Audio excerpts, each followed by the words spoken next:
All right, that's great. Is that you playing guitar? Yeah, and my wife. That's awesome. Yeah, Oh, who's singing? my wife. Oh, she's good. Yeah, she does some good stuff. Her name's Patti Revell. She's done backing vocals for Van Morrison and Meatloaf, Wow. really heavy stuff. Sessiony film sessions, all that kind of Oh, stuff. that's great. Well, that was pretty nice. You could just change the Eric Johnson and make a song out of it. Well, do you know what? The original riff is based on a thing that I'm just about to record. So that's really kind of you to say that because that might just fool me to actually get over my inertia. But Wow. thanks so much for taking the time to do this, Eric. It's very You're welcome. Where are you calling from? Are you calling from London? just outside London, like a mile outside the M25, which is the road that sort of encircles London, kind of different. Wow. But yeah, so I mean, I don't want to take too much of your time, but I wanted to see if I could maybe ask some questions that aren't totally obvious, really. Now, I watched a couple of interviews with you recently, and you do touch on a lot of the things that I'm interested in. First thing I'm thinking of, I was really interested to check out that collaboration you did with Mike Stern, because both of you guys have got such a deep style, but they're obviously very different areas. But I was really interested in see how you guys both came together and created this lovely thing. And one thing you said in one of the interviews was that I think the interviewer might have observed you give each other space to play, and Yeah. that's quite an evolved sort of culture to be. It's, I mean, I'm not surprised from all the things I've seen interviews with you, but that's really a mature thing to just think there's no rush. Everybody's got time to make their statement, and sonically you seem to work around each other so beautifully. It's just amazing. So I'm interested to see how you conceive of harmony, really. And that project made me really think of that question, really. Of how I what? What was the How you question? conceive of harmony?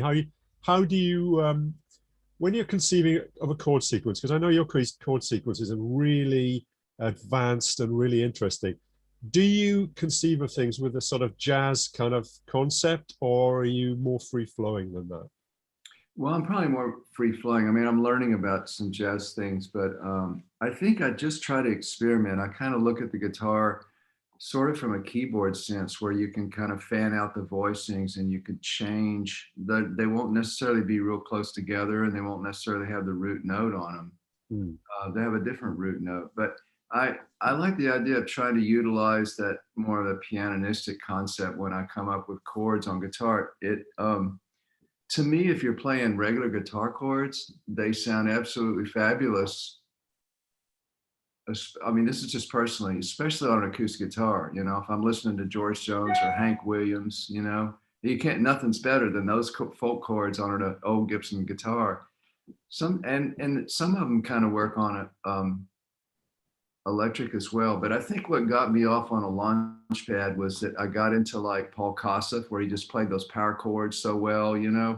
and Peter Townshend's power chords. And I thought, oh, if you drop the third and you use distortion, it's a little punchier, a little purer sounding. Yeah. But then I kind of kept going, well, I'd like to use some different harmonies in there, but how can I do it in a way to where it will not just kind of collage together on the guitar and get kind of jumbly, So it was just a process of experimentation, really. And I just found that I really liked I like the open voicings, a little bit. So harmonically, it came just more like flowing from an experiment, really. Yeah. I mean, it's an interesting thing. When some of your stuff to me sounds, none of it sounds derivative. You're one of the few people that just sound like themselves. I mean, some of the chord voices you use, I think, oh, that sounds quite a sort of Mullen Holdsworth kind of vibe, but it isn't that, obviously. I mean, Well, yeah, Alan had such great voicings. Yeah, amazing voicings. He went somewhere where nobody had been before. yeah, It's pretty amazing. yeah.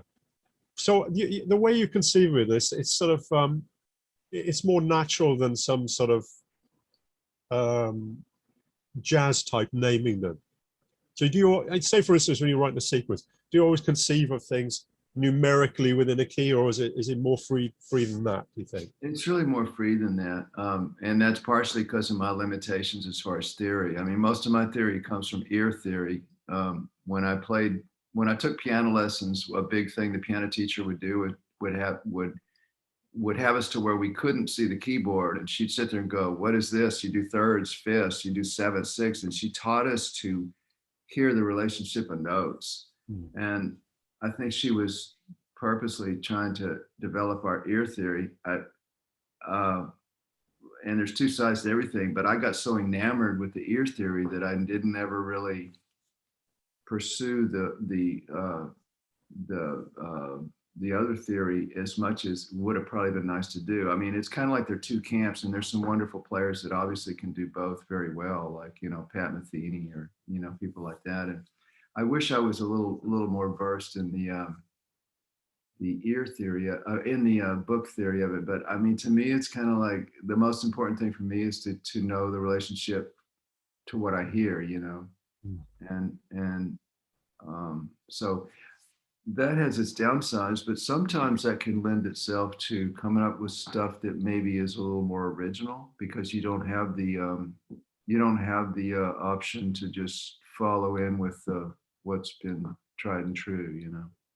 Yeah, I think you know, a lot of people who study the jazz theory, it can sound very formulaic, and that's one of the things about Mike Stern. He's definitely taken bebop, turned it inside out, but he's definitely doing that thing that all the great bebop players do, where they're stretching beyond the obvious rules that you would learn in a textbook. And you definitely do, in your language, you do the same thing too, definitely. Yeah, Mike's another one of those guys that can do both really well. And, you know, he studied Charlie Parker. I mean, he'll sit around with a big book of Charlie Parker and he can play note for note, all that stuff. But he has this depth that we go, yeah, that's good. I've learned from that and I love it. I've assimilated, but I want to go somewhere else on my own. You know, he doesn't just kind of fall into the seduction of just regurgitating that. You know what I mean? Yeah. It's beautiful. He's such a deep guy in that way. And to your point, I mean, a lot of times when Mike plays and when he solos, he'll just really lay back and play so simply and so emotionally, you know, that it kind of stops time. It's pretty breathless, really, you know. And that's something I kind of would like to remember playing with him, because it's a good learning experience, you know. Just like you said, you don't always have to just jump in and play everything you know. Yeah, there's some beautiful videos of you playing Cliffs of Dover, and you're doing like a chord melody intro. It's just so beautiful. It's really, really, it's like, you know, I know that you're a big Wes fan and you've checked that stuff out and you've got that in your own music already, as a lot of people are aware of. In fact, I think you've probably turned a lot of people on to Wes who would never have discovered it. But it's really interesting, your sense of harmony. It's sort of, it's interesting to hear that you've conceived of it from, or it comes from musicianship and from a sense of knowing where your ear is going to take you, which I suppose is probably the goal for everybody, really, to be led, to be a good enough musician, to have your ear lead you and your imagination rather than formulas. I think so. Of course, having the formulas and all the studies, as long as you use that to supplement what you do, it's obviously just another great talent to have. But I think ultimately it's about, you know, you're letting it happen organically, you know. Yeah, yeah. So that brings me on to another thing. So in improvisation, I just today I watched an interview done with that guy Mitch Gallagher at Sweetwater, and he's quoting. I've heard this quote before. I think he's talking about interviewing Chick Corea. He mentions it when he's talking to you, and he's saying that Chick Corea used to say that if he managed to really improvise, like come up with original ideas for 30% of the time when he's taking solos, that's a really good night. Oh. What do you make of that? I mean, you are one of those people. You never play the same stuff. You could never say, you played the same solo that night as he did that night. I mean, you're much more dedicated to improvisation than that. But what's your take on that? What do you really think about that? And what does that proportion sound realistic to you? Oh yeah, I mean that's I would say that's great. Yeah, it's interesting. I think there's several things that happen. You know, when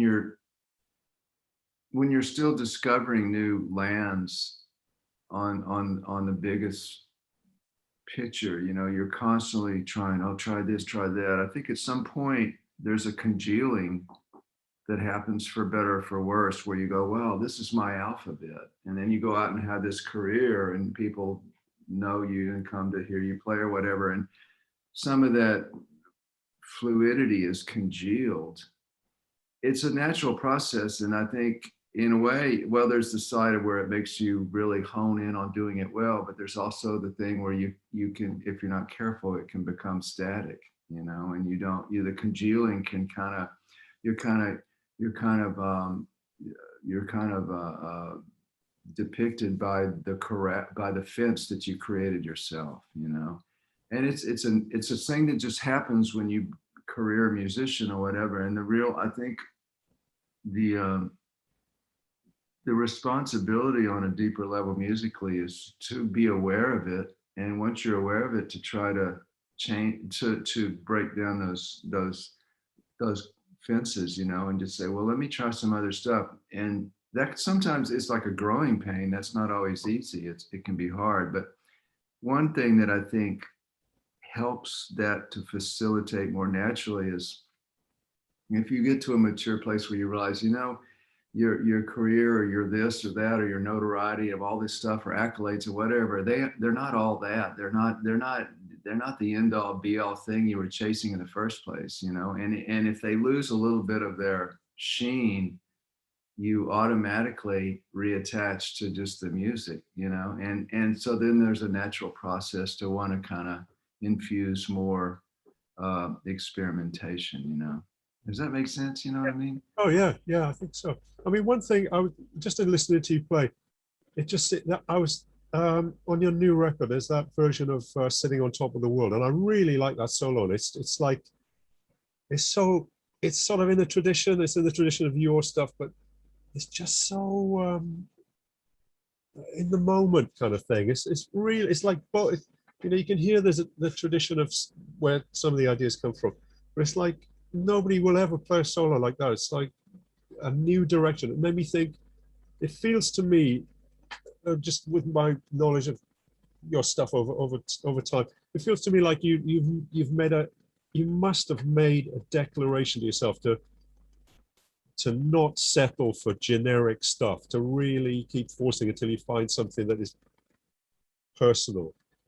I think that if you settle for generic stuff, you're kind of you're resigning yourself to just kind of let your mind run the show instead of like letting your spirit run the show as much. And it's a natural thing that happens. And I've been, like, for instance, kind of what you're talking about, when I play blues songs or blues rock song, there is that one side of you went, oh, let me just play all my favorite Albert King licks or Freddie or or BB King, who's one of my favorite guitarists of all time. But it's like you kind of need to let yourself off the hook and not do that. And so if I make I want to make this blues rock record, but the last thing I need to do is play straight up blues guitar, because there's so many people that do it better than me, but even more importantly, not necessarily better than me, but it's been done so much, and by people that actually created that alphabet. And so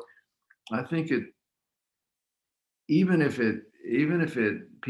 some people take issue with it because it's not legit blues, but I think it's nice to contribute something a little different, because I don't know what the point is, just to rehash it. I mean, one of the greatest guitarists of all time and great singers too, Stevie Ray Vaughan, and there's been just this plethora of people that are copying his thing, note for note. But I don't know. I mean, I think it's nice to kind of put a different slant on it. And it's interesting because I think I toured with BB King, and he kind of told me that in so many words, because I was so excited about opening for BB King that I was playing a lot of my blues licks. He says, man, do what you do. Don't, he really was pretty emphatic about it. He says, man, just do your thing, don't try to, just because it's something you enjoy or revel in or love or respect doesn't mean you need to copy it. I think it's a means to an end. You copy your favorite players, and you even maybe note for note, so that you can assimilate what they do. But if you just stop there, it's like you're in your car driving to a city, but you never get to the city. It's part of the process. And I used to do that with Eric Clapton, like Blues Breakers and early Cream records. I would literally, I I'd copy them note for note, you know, because I was so in love with that sound. But ultimately, you got to arrive at your destination, you know. Yeah. That's interesting. I made a note. I've got my notes on my other screen over here because I like slightly deranged maybe off the camera. Excuse me. And maybe I was thinking about excuse me, Clapton and Hendrix. And Jimi Hendrix did exactly what you just described there, didn't he? Really, because when you really get into what Jimi was doing, there are a lot of like classic stuff that is obviously in the lineage of blues guitar, but there's a lot of stuff that to my ears was pretty original, like where he'd sort of go down on a mixolydian mode or something. Just there's stuff that which almost sounds Indian. That thing that he used to do. Yeah, yeah. He did that on a in a different way, but you've really run with that. They created this super liberated way of playing. But it seems to me like you've done the same thing to your lineage that Jimi had done to his, which is to not settle for something which is just a continuation, an obvious continuation, and that's what makes your playing really fly, I think. One thing I wanted to ask you, I'm so impressed with some of the interviews I've seen recently. You seem to have such a spiritual take on things. You don't seem to have that edgy guitar player's competitive mindset. What texts or disciplines have really influenced your thinking as a human being, as well as a musician? There's something to your mindset that is a bit more spiritual. A lot of people who are just... Well, yeah, I think I like books that talk about spiritual stuff. They talk about the big picture, and they talk about getting your mind and heart together and kind of looking at your contribution as far as a person in a self-realized way. And that's such a process. You know, it can start with like on a level of, oh, I'm reading this, I understand this. Then it's a level, oh, I really respect this. Oh, I really want to try to be like this. And, you know, sooner or later, there's little drops that kind of fall inside of you.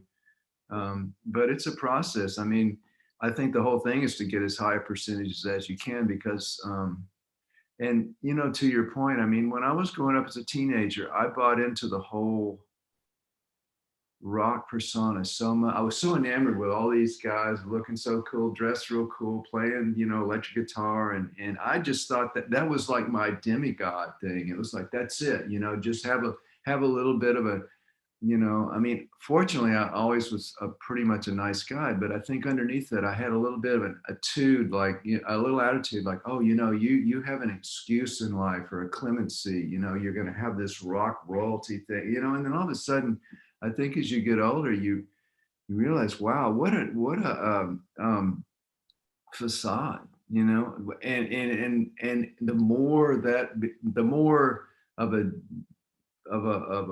you know, demigod thing that is to you, then the more maybe the harder it is to break that and become a little more aware that that's just a complete illusion. I mean, not only is it illusion, but it's a detriment towards making better music, being, you know, more in your heart, being a better person. So I think, you know, at some point that stuff can dissolve, and then you have to sit with the real work and look at the real situation, and you go, oh my God, you know, I've been so busy tending all the rooms exteriorly and trying to get everything to look picture perfect. And then you realize the room inside yourself is a mess. You know, it's like, wow, you know, so, you know, you go, that's where I need to work on, you know, straighten up the room. And what's really beautiful is if you work on that room inside yourself, then all the other rooms fall into place, you know. But it doesn't work the other way. The other way, you could really just get lost in the shuffle, you know. And so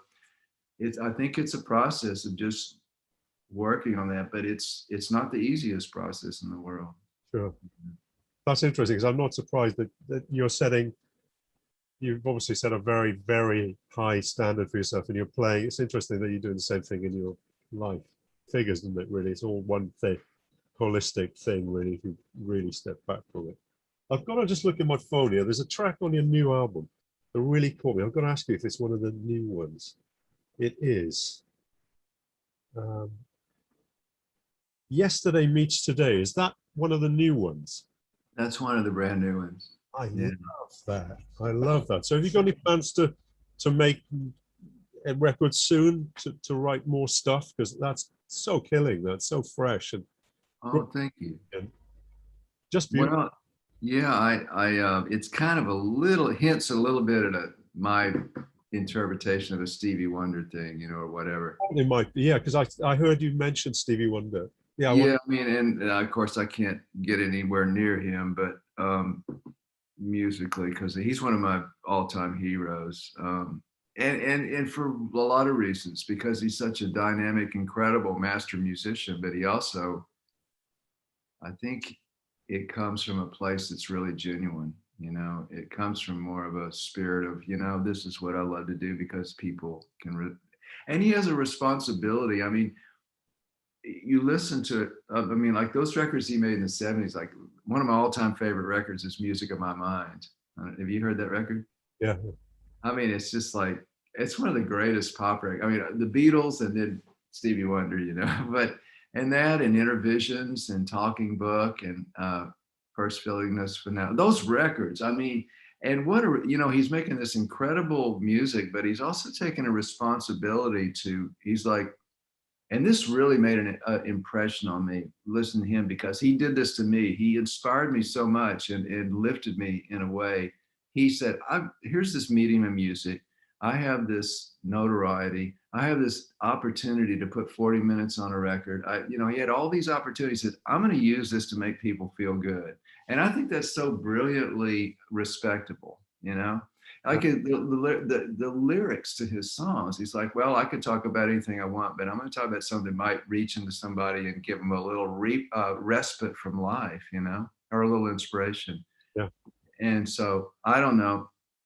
I guess when I wrote that song, it was it's just me reflecting on that, Yeah, well, it's beautiful. So I'm dying to hear where you go next with it. I mean, one thing that I'd be interested in. Have you got any plans for any more collaborations with other guitar players? Because you've got, your thing is so, those beautiful voicing and the sound you make. I mean, I went back and listened to the Live from Austin City Limits. I mean, that's to go from that incredible clean sound to that sort of involved lead sound, which has still got a primal Clapton Hendrix thing. Oh man, that's such a beautiful statement. But yeah, I'm just wondering if that's something that might be on the cards. Have you got a shopping list of people you might want to? Oh, I love Doyle Dykes playing, acoustic player. I'd love to do some stuff with him. I'd love to do some stuff with Sonny Landreth. Oh, yeah. He's wonderful. I have, I'd love to do some more stuff with Mike Stern. If we can, do some stuff. I'd love to hear you play with Pat Metheny, and even Bill Frisell would be interesting too. Oh, Bill Frisell, he's great. Man, it's incredible. That would be such a great blend, both of you guys, with both of your senses of voicings and stuff. That would be really exciting to me. That would be nice. Another thing I'd love to hear, I think somebody asked you this in one of these interviews, it would be amazing to hear with an orchestra, actually, because your stuff with those kind of sort of classically sort of voicing, that could sound. Yeah, a friend of mine, Steve Barber, who's worked on my records a lot, does orchestration. He's always talked about doing that. Just haven't got around to it yet, but yeah, he's talked about doing that. I mean, that would be, a great album. And on the back of an album, you could tour that all over the world. I'm sure orchestras all over the world would go for that. Yeah. It'd be quite exciting to hear that. So here's another question then. So in terms of going forward, have you got like a shopping list of stuff you want to check out? For instance, in my set of notes here, I heard you talk about Penderecki, which is amazing to me because you never hear people talk about Penderecki. It's just, you're so broad-minded. Have you got a shopping list of stuff in music, compositionally or in terms of your play, that you think, I'm going to check this out next? Is there a little agenda? You mean of other people, you mean? Of just things that you're going to work on, not just things like concepts and things that. Well, I'd love to do the orchestral thing like you're talking about, work with Steve on that. I have I've written about 10 blues rock songs that I'd like to do, like just a straight up, 3 or 4 piece blues rock record, just like a Gibson through a Marshall kind of thing, just kind of old school, with maybe some B3 and stuff. And then I have a bunch of new pop tunes that I'd like to record. and then some, you know, instrumental stuff as well. It's kind of just a smattering of everything. Yeah, just trying to find the time to get around to it all, you know. Yeah. I mean, have you made any huge changes to the sort of rig you would tour with? I mean, have you slimmed it down particularly, or would you You know, it's with? kind of just the same. I've been really actively trying to get the volume down, you know, because as I get older, I just don't want to trash my ears. And I don't know. It's like I played so loud for my whole life, you know, and I just don't. I want to try, but it's tough to get the same sound. You know, okay, here's this 20-watt amp through, you know. It's like, well, it's not. It doesn't sound like a lion, you know. But I'm working on that with a gentleman named Bill Webb. We're trying to design some stuff, but yeah, it's pretty much the same though. You know, like an old 50-watt Marshall 412 cabinet. I use the 2 Rock. Classic reverb for a dirty rhythm sound, and then a choice of 2 blackface Fender amps, you know. Right. The same old thing. You got any plans to come over to Europe at any point? Not right now, but I'd love to sometime soon. Yeah, yeah. I think that there's a lot of people would be dying to hear that. What else we got? Country guitar, is that something you've kept up? I mean, you used to really do your own take on the sort of post Jerry Reed kind of thing. Is that something you would do again, do you think? I love that stuff. Yeah, I mean, I'm a huge fan of steel guitar, so I like listening to steel guitar players. But yeah, I would love to do. I'm working the next tour we do we're going out in February for a couple of months, and I'm going to do 2 sets. And the first set will be acoustic with a group, upright bass and acoustic guitars and stuff. And there's some kind of bluegrass stuff in that. Oh wow, great. Yeah. Nice. Yeah. So this blues record, when do you think you might get down to doing that? Is that Yeah, I don't know. I've cut 1 song for it so far. Or 1 and I got 2 cut, I guess. But yeah, I got to get back around to that at some point. Maybe after I get back from this tour. yeah, yeah. Fair enough. Last question then. When you're at home, what do you practice? Is there stuff you get up in the morning, you think, right, practice time? Is there a bag of stuff that you think you work on as a core study, or is it just freer than that, you say? You know, it's usually freer than that, but I think always in the back of my mind, it's like pushing yourself to go somewhere you haven't gone before, you know, or to at least, like you say, put 30% of that in there, you know. Yeah. Yeah. And when you're at home, then do you just go into your studio, or do you ever just sit around? If you know, what does practice look like in your house? Do you practice to a small amp, or do you always sit in front of your proper rig? No, I have a little amp at home and a electric guitar, and then I have an acoustic guitar. It just kind of sits on the couch. Yeah. Yeah. Yeah.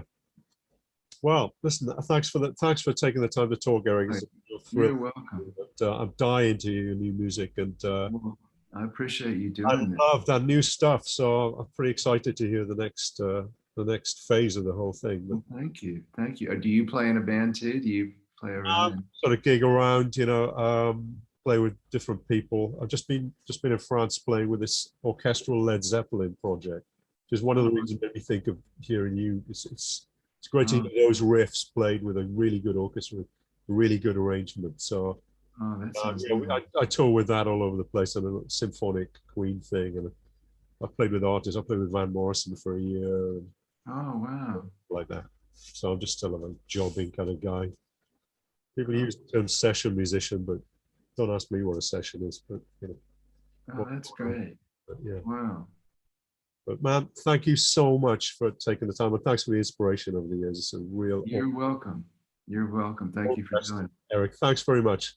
Okay, take care. All right, talk to you later. Bye. Bye.